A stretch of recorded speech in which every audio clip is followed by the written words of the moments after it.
ॐ जटिने दण्डीन नित्यं लम्बोदर शरीरिणे कमण्डलु निषङ्गाय तस्मै ब्रह्मात्मने नमः।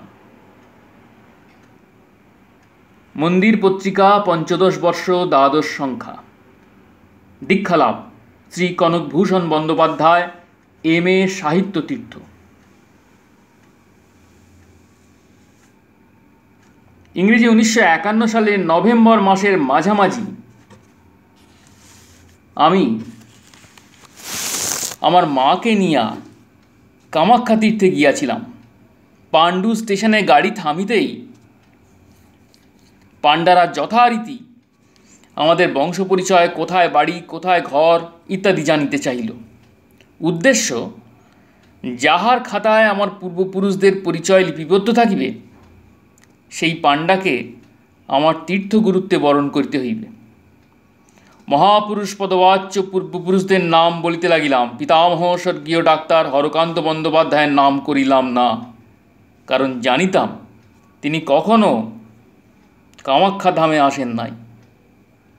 खुल्ल पितामह ईश्वर बरदाकान्त बंदोपाध्याय, ईश्वर शारदाकान्त बंदोपाध्याय, ईश्वर श्री श्री कुलदानंद ब्रह्मचारी प्रभृति प्रातस्मरणीय महापुरुषदेर नाम उल्लेख करितेई पांडारा साब्यस्त करिया दिल आमादेर कामाख्या धामेर तीर्थगुरु पांडा श्री राज्येश्वर देवशर्मा और श्री अनंत कुमार देवशर्मा, कामाख्या धाम कामरूप आसाम। छड़ीदारेर सहायताय यथासमये तीर्थगुरुर दर्शन पाइलाम। शुभ्रकान्ति नयनाभिराम मूर्ति। तीर्थगुरुके प्रणाम करिया जानिते चाइलाम आमार पूर्वपुरुषेरा ताहादिगके तीर्थगुरुत्वे बरण करियाछिलेन ताहार कोनो निदर्शन आछे किना। तिनि सहास्ये उत्तर करिलेन, यथेष्ट आछे। बलियाई तिनि किछु कागजपत्र लइया आसिलेन। एकखाना खाताय देखिलाम आमार परमाराध्य गुरुदेव श्री श्री ब्रह्मचारीजीर सहस्तेर लिखन। दुर्भाग्यक्रमे लेखार नकल राखि नाई। যতদূর মনে পড়ে তার ভাবার্থ এই, গোসাইজি শ্রী শ্রী আচার্য বিজয়কৃষ্ণ গোস্বামী এই পাণ্ডাদের তীর্থগুরু স্বীকার করিয়াছিলেন। এই বিশ্বাসে তিনিও অর্থাৎ ব্রহ্মচারীজিও ইহাদের পাণ্ডা বরণ করিলেন। ভিন্ন প্রমাণ না পাওয়া পর্যন্ত গোসাইগণ ইহাদেরই তীর্থগুরু স্বীকার করিতে পারেন। একখানা ছাপানো নামের তালিকা পাণ্ডা মহাশয় আমার হাতে দিলেন। ব্রহ্মচারীজির শিষ্যদের নাম, পরিচয় এবং দীক্ষার তারিখ ওই তালিকায় নিবদ্ধ ছিল। কৌতূহলবশে আমার মায়ের, আমার এবং ভাইয়েদের নাম ও দীক্ষার সময় ওই তালিকাতে পাঠ করিলাম।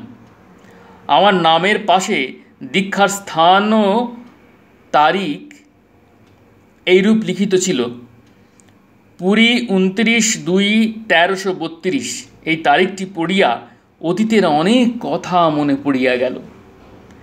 তারিখটি ঠিক নহে। কখন, কোথায়, কিভাবে আমার দীক্ষা হয় তাহা আমি, আমার গুরুদেব এবং শ্রীযুক্ত মহেন্দ্র দাদা ব্যতীত অপর কাহারও জানার কথা নহে। মহেন্দ্র দাদার পক্ষে এই সম্বন্ধে কিছু বলা সাময়িকভাবে গুরুদেবের নিষিদ্ধ ছিল। বস্তুত ওই তারিখের কিছুদিন পূর্বেই আমার দীক্ষা লাভের পরম সৌভাগ্য হইয়াছিল। দীক্ষাকালীন ঘটনার বিবৃতির জন্যই এই প্রবন্ধের অবতারণা। শুনিয়াছি মহাপুরুষেরা যেখানে সেখানে যে কোনো অবস্থায় দীক্ষা প্রদান করিতে পারেন। সুসময় হইলেই প্রার্থী দীক্ষা লাভ করে। আমার দীক্ষা লাভ অনুরূপ ঘটনার প্রমাণ। শিশুবেলা হইতেই পরমারাধ্যা ঠাকুরমা ঈশ্বর হরকামিনী দেবীর নিকট গোসাইজির কথা শুনিতাম। আহারে বিহারে শয়নে স্বপনে একান্ত অনুরক্তা শিষ্যা ছিলেন। গ্রামে থাকিলেও তিনি কখনো গ্রাম্য কথা, গ্রাম্য আলাপনে যোগ দিতেন না। ঠাকুর সেবা, নাম জপ, নাম গানে তিনি উদয়াস্ত কাটাইয়া দিতেন। তাঁর যখন তখন দর্শন হইত।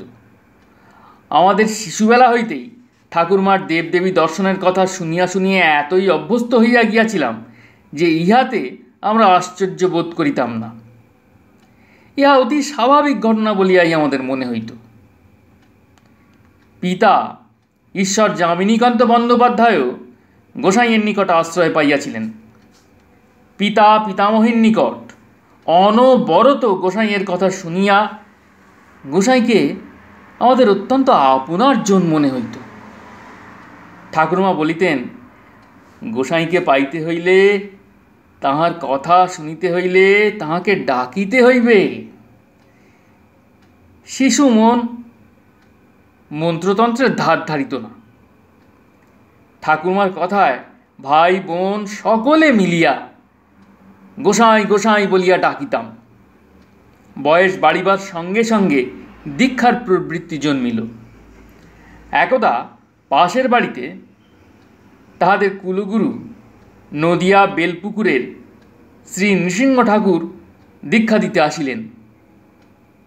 ঠাকুরমাকে জানাইলাম আমি দীক্ষা নেব। তখন আমার 8-10 বছর বয়স হইতে পারে। ঠাকুরমা বলিলেন, নৃসিংহ ঠাকুরের নিকট দীক্ষা নেওয়ার তোমার প্রয়োজন নেই। তোমার গুরু নির্দিষ্ট আছেন, সময়ে দীক্ষা হবে। আমি ও আমার বড় বোন তখনই দীক্ষার জন্য জিদ প্রকাশ করায় ঠাকুরমা আমাদিগের দেশের বাড়ির পশ্চিমপাড়া ঢাকা ঢেঁকি ঘরে নিয়া আমাকে ও দিদিকে চৈতন্য মন্ত্র প্রদান করিলেন। বলিলেন, এখন এই নামেই গোসাইকে ডাকো, পরে আবার দীক্ষা পাবে। তারপর কিছুদিন গেল।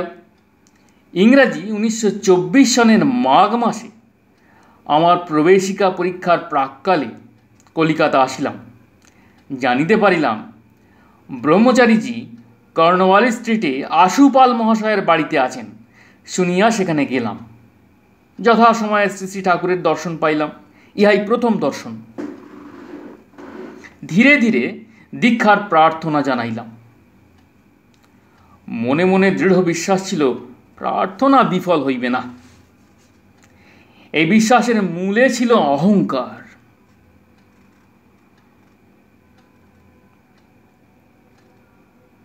মনে করিয়াছিলাম বাপ দাদা ঠাকুরমা কাকা জ্যাঠা পিসিমা সকলকেই যখন গোসাই আশ্রয় দিয়াছেন, তখন গোসাইয়ের আশ্রয় আমাদের একচেটিয়া অধিকার। রাবণ শ্বশুর মোর মেঘনাথ স্বামী, অনেকটা এই ভাব। আমি ব্রহ্মচারীজির নাতি, কাজেই চাহিলেই দীক্ষা পাইব। কিন্তু অহংকার চূর্ণ হইল। ঠাকুর দীক্ষা দিতে অস্বীকার করিলেন। বলিলেন, ঠাকুরমার অনুমতিপত্র নেই, এখন দীক্ষা হবে না। বুঝিলাম দীক্ষা এত সহজ নহে। দীক্ষা পাইতে হইলে যে আকুলতা প্রয়োজন, যে নিরভিমান নিরহংকারী মন দীক্ষা প্রার্থীর উপযুক্ত ক্ষেত্র, আমার তাহা কোথায়? ক্ষুণ্ণ মনে দেশের বাড়িতে ফিরিয়া গেলাম। পরের বৎসর, তখন আমি ঢাকা ইঞ্জিনিয়ারিং স্কুলে প্রথম বার্ষিক শ্রেণীর ছাত্র। স্কুল ছুটির পর মায়ের সঙ্গে পুরীধামে ব্রহ্মচারীজির নিকট উপস্থিত হইলাম। অভিপ্রায় দীক্ষা গ্রহণ। তিনি অসুস্থ ছিলেন। কিছুদিন পুরীবাসের পর ধীরে ধীরে মা ঠাকুরের নিকট আমার দীক্ষার প্রার্থনা জানাইলেন। ঠাকুর মাকে ধমক দিয়া বলিলেন, এখন দীক্ষা হবে না, ওর চিন্তা আমার আছে, তোমাকে বলতে হবে না। পুনরায় দমিয়া গেলাম। প্রত্যহ সমুদ্র স্নান, জগন্নাথ দর্শন ও অন্যান্য দেবদেবী দর্শন করিয়া কিছুকাল কাটাইলাম। মাঝে মাঝে পুরী ছাড়িয়া আশেপাশে সাক্ষী গোপাল, আলোকনাথ, লোকনাথ প্রভৃতি দর্শন করিয়া আসিলাম। ঠাকুর বাড়িতেই থাকা হইত। শ্রী শ্রী জটিয়া বাবার সমাধি ও ঠাকুর বাড়ির রাস্তায় যেখানে যত কেরোসিনের আলো ছিল, সেগুলি পরিষ্কার পরিচ্ছন্ন করিয়া তেল ভরিয়া রাখাই ছিল আমার আশ্রমের কাজ। দ্বীপ্রহরে ব্রহ্মচারীজি প্রায় প্রত্যহই ঠাকুরবাড়ি হইতে গোসাইয়ের সমাধি বাড়িতে আসিতেন এবং চন্দন সরোবরের দিকে প্রবেশ পথের সংলগ্ন পাকা ঘরটিতে তাঁহার গুরুভ্রাতাগণের সঙ্গ করিতেন। অপরাহ্নে ঠাকুর বাড়িতে ফিরিয়া যাইতেন। আমি ওই সময় ওই ঘরের দরজার বাহিরে অনেক সময় বসিয়া থাকতাম। যতদূর মনে পড়ে শ্রী শ্রী দরবেশজি, শ্রদ্ধেয় রেবতীবাবু, পান্নাবাবু প্রভৃতিকে ওই ঘরে ঠাকুরের সঙ্গে দেখিতাম। ঠাকুর দরজার বরাবর মাঝখানে বসিতেন। তাহার গুরুভ্রাতারা উভয় পার্শ্বে দেয়াল ঘেঁষিয়া দুই লাইনে বসিতেন। একদিন শুনলাম ঠাকুর তাহার গুরুভাইদিগকে তাহার ছেলেবেলার একটি গান শুনাইতেছেন।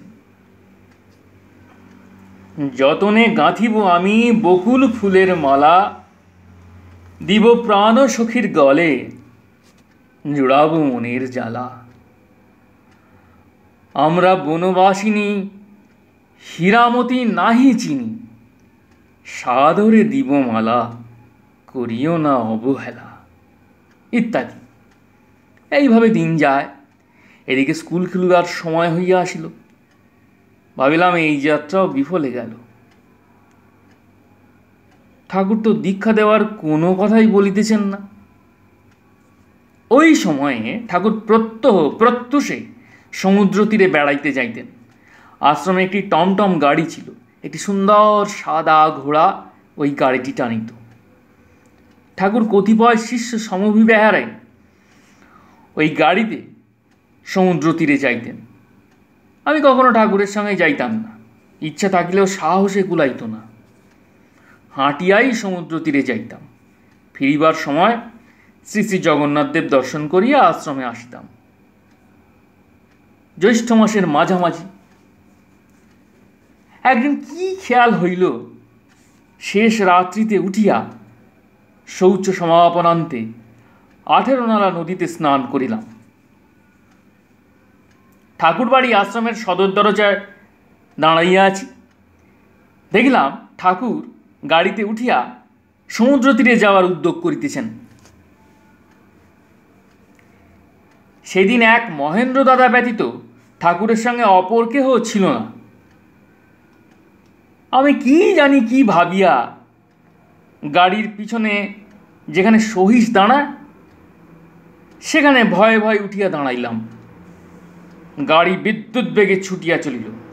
শহর পার হইয়া গাড়ি সমুদ্রের তীরে তীরে যাইয়া লাইট হাউসের নিকট দাঁড়াইল। ঠাকুর গাড়ি হইতে নামিলেন।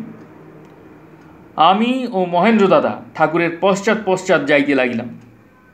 তখনও সূর্য ওঠে নাই। পূর্ব আকাশ সবেমাত্র রক্তিম আভায় রঞ্জিত হইয়া উঠিতেছিল। দূরে, অতি দূরে নীল সমুদ্রের প্রশান্ত জলরাশি নীল আকাশের কোনো সীমাহীন দিগন্তে মিশিয়া গিয়াছিল। ঠাকুর চলিতেছেন ধীর পদক্ষেপে। সৈকত ভূমির উপর দিয়া, যেখানে উত্তাল তরঙ্গমালা সহস্রফনা বিস্তার করিয়া ঠাকুরের চরণতলে প্রণতি জানাইতেছিল। জনমানবহীন সমুদ্র তীর, শুধু এক টানা সমুদ্রের গর্জন, একটা প্রশান্ত সমাহিত ভাব। ঠাকুরের বিশাল জটাগুলি পদপ্রান্ত পর্যন্ত লুটাইয়া পড়িতেছিল। আমার নয়নোদয় ঠাকুরের অপরূপ চরণতলে নিবদ্ধ। ঠাকুর চলিতেছেন, চোখে সোনালি বর্ণের চশমা, পরিধানে পীতবাস, গায়ের রং, চশমার রং, পরিহিত বস্ত্রের রং মিশিয়া গিয়াছে। স্বর্গীয় সুষমামণ্ডিত এই অপরূপ শ্রী প্রাণ ভরিয়া দেখিলাম। সমগ্র প্রকৃতি ধ্যান স্তিমিত নেত্রে আজ যেন এই রূপ সুধাপানে মত্ত। কচ্চিৎ দুই একটি নুলিয়া ব্যতীত সমুদ্র তীরে আজ জনমানবের সাড়া নাই। এই গম্ভীর পরিবেশে ঠাকুর বেলাভূমির উপর দিয়া কিছুক্ষণ নিঃশব্দ মন্থর গতিতে পদচারণ করিলেন। সহসা গতিবেগ স্তব্ধ হইল ধীরে ধীরে ঠাকুর বলিলেন, মহেন্দ্র, আমার আসন নিয়ে এসো। ভক্ত মহেন্দ্র ঠাকুরের আদেশে গাড়ি হইতে আসন নিয়ে আসিলেন। বেলাভূমির দ্বিতীয় স্তরে, যেখানে উচ্চ বালিরাশি স্তূপীকৃত, ঠাকুর সেইখানে আসন করিতে নির্দেশ দিলেন। ঠাকুর আসনে উপবেশন করিলেন। আমি ঠাকুরের কার্যকলাপ নিরীক্ষণ করিতেছিলাম। আমাকে আদেশ করিলেন তাহার দক্ষিণ পার্শ্বে উপবেশন করিতে। পূর্বাশ্ব হইয়া ঠাকুরের প্রায় 2 হাত অন্তর বালিরাশির উপর বসিলাম। মহেন্দ্র দাদার নিকটে বসিলেন। আমার বক্ষস্থল দুরু দুরু করিয়া উঠিল। ঠাকুরের কি অভিপ্রায়? তবে কি এখনই আমার ভাবিতেও অবসর পাইলাম না। ঠাকুর স্তিমিত নেত্রে অনন্ত বিস্তৃত সমুদ্রের দিকে মুখ করিয়া কিছুক্ষণ স্থির হইয়া রহিলেন। ততক্ষণ সূর্যদেব সমুদ্রাঞ্চল ছাড়িয়া ধীরে ধীরে ঊর্ধ্ব গগনে উঠিতে লাগিলেন। একটি অদ্ভুত ব্যাপার লক্ষ্য করিলাম। অন্যদিন এত বেলায় সমুদ্রতীর লোকের লোকারণ্য হইয়া যায়, কিন্তু আজ কি হইল? সাগর তীরে কেহ আসিতেছে না। কোনো এক জাদু মন্ত্রে আজ পুরীবাসীর সমুদ্রের মোহ কাটিয়া গিয়াছে। ঠাকুরের ধ্যান ভঙ্গ হইল। কোনো এক স্বপ্নলোক হইতে ধ্বনিত হইতে লাগিল, এই সাধন নিলে কতগুলি বিধি নিষেধ মেনে চলতে হবে। সত্য কথা বলতে চেষ্টা করবে। সত্য কথা বলা খুবই শক্ত, কিন্তু চেষ্টা করতে হবে। বীর্য রক্ষা করবে, পরনিন্দা করবে না। পরনিন্দা নরহত্যার তুল্য।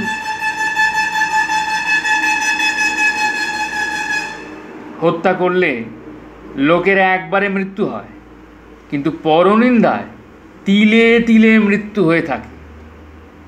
মাংস খাবে না, নেশা করবে না, উচ্ছিষ্ট খাবে না, পিতামাতার উচ্ছিষ্ট প্রসাদ জ্ঞানে গ্রহণ করতে পারবে। ঠাকুর এই কথা বলার সঙ্গে সঙ্গেই আমার মনে এক প্রশ্ন উঠিল।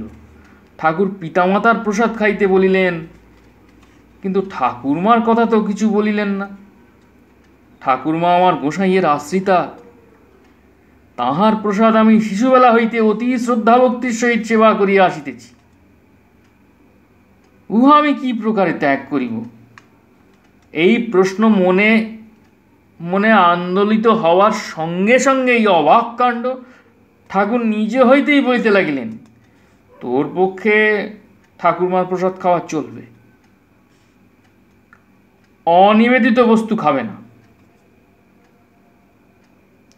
এই উপদেশ প্রদানের পর ঠাকুর আবার কিছুক্ষণ স্থির হইলেন।